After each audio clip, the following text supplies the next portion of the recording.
Hey everyone, welcome back. It's great to see you here today. បារម្ភនេះបានឲ្យផ្លាំងតាពាំងបាយជូរទៅស្វាចំនួន2ក្បាលហើយពេលនោះសត្វតែស្វាឲ្យកាក់មកគាត់វិញហើយគាត់បានឲ្យតាពាំងបាយជូរនោះទៅស្វាជាលើកទី2ស្វានោះក៏បានឲ្យកាក់មកបារម្ភនោះជាលើកទី2ដែរតែក៏ប៉ិតអាចរបស់ស្វាគឺជួសចេញមកដោយសត្វកៈមានធ្វើឲ្យស្វានោះវិភាគសាគ្នាថាបើយកកាក់នឹងទៅដូរជាតាពាំងបាយជូរពិតជាតាពាំងបានបាយជូរច្រើនមែនតើហើយវាបានធ្វើជារឿងមួយដ៏អស្ចារ្យដោយយកកាក់នោះជាច្រើនយកទៅឲ្យបរោះដែលជាម្ចាស់នោះឲ្យដូរបានមកជាវិញគឺជាផ្លែតាពាំងបាយជូរយ៉ាងច្រើននេះជារឿងពិតលយមែនតើបើអ្នកបាញ់គ្រាប់កំភ្លើងមួយគ្រាប់ឲ្យវាហោះជុំវិញផានដីនោះវានឹងហោះជុំវិញផានដីរយៈពេលមួយជុំហើយល្បឿនរបស់គ្រាប់កំភ្លើងនោះវាស្មើនឹង17000 feet ក្នុង1នាទីហើយវាស្មើនឹងល្បឿនយានអវកាសនៅលើលំហគ្រាប់កំភ្លើងនោះវាអាចហោះល្បឿននេះដោយមានសភាពលឿនមែនទែនចុះបើអ្នកហ៊ានបាញ់អាបេធំទៅលើក្រុមហងនោះគ្រាប់កំភ្លើងនោះនឹងត្រូវឆេះតិចតិចអស់ដោយសារតែកម្លាំងទំនាញហើយបើអ្នកហ៊ានបាញ់អាបេទៅលើទីអវកាសមកវិញនោះគ្រាប់កំភ្លើងនោះនឹងហោះជុំវិញផែនដីរយៈពេលមួយជុំដោយគ្មានបញ្ហានេះជារឿងពិតដែលគេពិសោធន៍ដែលបាញ់គ្រាប់អាបេពីលើ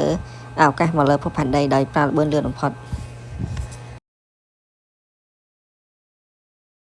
កំឡុងពេលហោះហើរស្លាបចន្ទះបែរទៅជា error ធ្វើឲ្យឡាបនោះវាមានសភាពបែកព្រីភ្លើងជាច្រើនអ្នកធ្វើដំណើរពិតជាមានការភ័យយ៉ាងខ្លាំងដល់ពេលកប៉ាល់នោះហោះចុះឡើងសត្វតែហោះដល់តំបន់ភ្នំភ្លើងដែលរៀបនឹងផ្ទុះ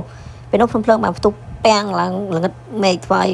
កប៉ាល់ហោះនោះមិនអាចហោះទៅមុខបានទេហើយក៏សម្រេចចិត្តហោះចូលទៅក្នុងភ្នំភ្លើងនោះទៅផ្សែងរបស់ចន្ទះលេីឡំជាមួយនឹងកំទេចធ្វើឲ្យស្លាបចន្ទះនោះ error នឹងមិនដំណើរការអ្វីៗទាំងអស់ហើយពេលនោះpilotពិតជាមានការភ័យយ៉ាងខ្លាំងក៏បន្ថយល្បឿនឲ្យចុះនៅសត្រឹម3000 feetធ្វើឲ្យកប៉ាល់ហោះអ្នកនៅលើកប៉ាល់ហោះភ័យយ៉ាងខ្លាំងតែមានបរិមម្នាក់បានគិតចុះគិតឡើងគិតថាឲ្យកប៉ាល់ហោះនោះហោះបុកបពកទៅវាធ្វើផ្សែងបពកវាធ្វើឲ្យកំទេចនៅក្នុងកប៉ាល់ហោះដំណើរការឡើងវិញហើយដល់ពេលនោះពិតជាត្រឹមត្រូវមែនទែនហើយធ្វើឲ្យកប៉ាល់ហោះនោះអាចចុះចតបានអ្នកធ្វើដំណើរនៅទីនោះពិតជាមានអារម្មណ៍សប្បាយចិត្តយ៉ាងខ្លាំងនេះជារឿងពិតដែលកើតមានចំពោះកប៉ាល់ហោះម្នាក់ដែលប៊ីនឹងចេះដោយទាំងអស់គ្នា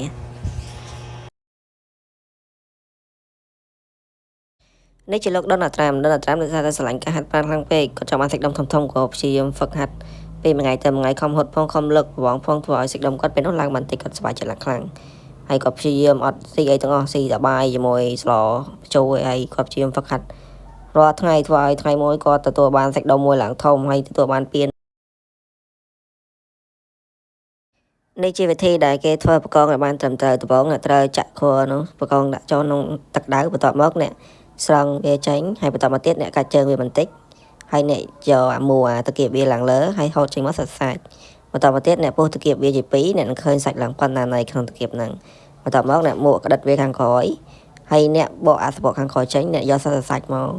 ហើយអ្នកដកជើងវាបន្តិចអ្នកនឹងយកអីមកស្កត់ដើម្បីយកសាច់ចេញពីក្នុងជើងវាហើយអ្នកដាក់រំលាបវាជាដុំឲ្យវាមើលទៅមានសភាពស្អាតនេះគឺជាវិធីដែលគេចម្អិនផ្គាដែលត្រឹមត្រូវបំផុតហើយមានរសជាតិឈ្ងុយឆ្ងាញ់